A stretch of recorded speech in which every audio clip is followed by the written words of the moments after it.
जीवन में हम अक्सर सोचते हैं कि मेहनत ही सफलता की एकमात्र कुंजी है। लेकिन क्या आपने कभी सोचा है कि सिर्फ कड़ी मेहनत ही काफ़ी नहीं है? आपको बुद्धिमानी से काम करने की भी ज़रूरत है। जैसे एक ऐसा दिया जो हमेशा जलता रहता है, उस पर कोई ध्यान नहीं देता, लेकिन जब वो अचानक बुझ जाता है तो सबका ध्यान उसी पर जाता है। हम भी ऐसे ही हैं। अगर हम दूसरों को सही तरीके से अपनी मौजूदगी और योगदान का एहसास नहीं करा पाते, तो एक दिन कोई दूसरा हमें बदल सकता है, ये सोचकर कि हम ज़रूरी नहीं हैं। आइए देखते हैं कि आज की कहानी हमें जीवन के बारे में क्या सिखाती है। एक बार की बात है, एक फैक्ट्री में एक युवा कर्मचारी काम करता था। उसके मेंटोर वहाँ के एक बुजुर्ग कारीगर थे। उस अनुभवी कारीगर ने उसे सिखाया, बहुत ज़्यादा बोले बिना पूरे फोकस के काम करना सीखो और खुद को फैक्ट्री की हर चीज़ में सबसे बेहतर बनाने की कोशिश करो, ताकि कोई भी तुम्हारी जगह ना ले सके। 10 साल बाद जब बुजुर्ग कारीगर रिटायर हुए तो उस युवक ने उनकी जगह ले ली। अपने गुरु के रास्ते पर चलते हुए उसने लगन और मेहनत से काम करना जारी रखा।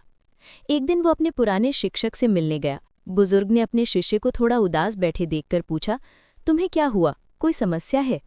युवक ने सिसकी लेकर कहा, मैंने आपके कहे हर शब्द का पालन किया है। मैं पूरे फोकस के साथ काम करता हूँ। मैं चुप रहता हूँ। मैं जानता हूँ कि फैक्ट्री में कोई भी मेरे जितना कुशल नहीं है। मैंने खुद को हर चीज़ में पूरी तरह सक्षम बना लिया है। लेकिन एक बात मैं समझ नहीं पा रहा हूँ कि जिनके पास मेरे आधे कौशल भी नहीं है, उन्हें प्रमोशन मिल गया है। फिर भी मेरा वेतन अभी भी उतना ही कम है जितना आपका असिस्टेंट रहते समय था। बुजुर्ग कारीगर ने पूछा, क्या तुम सच में मानते हो कि तुम इस फैक्ट्री के लिए बहुत महत्वपूर्ण हो गए हो? युवक ने दृढ़ता से सिर हिलाया, हाँ। तब बूढ़े आदमी ने कुछ देर सोचा और कहा, तो एक काम करो, कल किसी बहाने एक दिन की छुट्टी लो, तुम्हें थोड़ा आराम की ज़रूरत है। युवक हैरान हुआ, लेकिन उसे सलाह उचित लगी। उसने अपने मेंटोर को धन्यवाद दिया और तुरंत छुट्टी के लिए आवेदन कर दिया।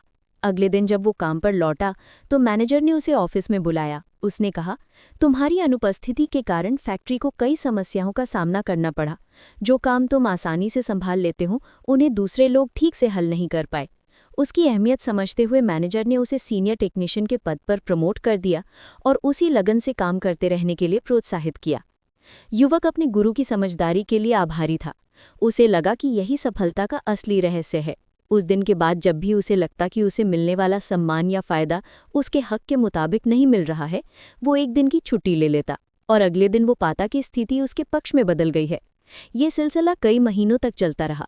एक दिन उसे बड़ा झटका लगा जब उसे फैक्ट्री में प्रवेश की अनुमति नहीं दी गई। उसे पता चला कि अब उसकी नौकरी नहीं है। उसे यकीन नहीं हुआ। आहत और भ्रमित होकर वो अपने पुराने गुरु के पास पहुंचा।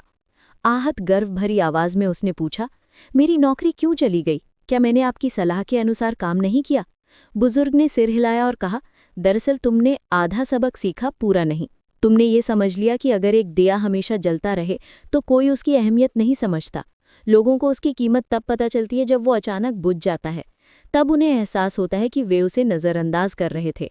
लेकिन तुम उस सबक को लागू करने की इतनी जल्दी में थे कि तुमने दूसरा हिस्सा सुना ही नहीं।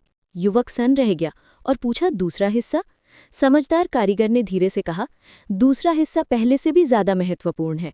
अगर एक दिया बार बार बुझता रहे तो देर सवेर उसे एक बेहतर दिए से बदल दिया जाएगा, क्योंकि ऐसे दिए पर कौन भरोसा करना चाहेगा जिस पर भरोसा ना हो। देखो, हमारे जीवन में भी हम अक्सर अपने परिवार या दोस्तों को हल्के में ले लेते हैं, क्योंकि वो हमेशा हमारे लिए मौजूद रहते हैं। लेकिन अगर एक दिन वो ना हो, तभी हमें उनकी अहमियत का एहसास होता है। इसलिए उस दिन का इंतज़ार मत करो, आज ही उनके प्रति आभारी रहो और दूसरों द्वारा नज़रअंदाज ना होने दो। लेकिन इसका मतलब ये नहीं है कि आपको अपनी अहमियत साबित करने के लिए सब कुछ रोक देना चाहिए। अपना काम करते रहो और हर चीज़ में संतुलन बनाए रखो। तब तुम देखोगे कि जीवन भी तुम्हें संतुलन के साथ पुरस्कृत करे।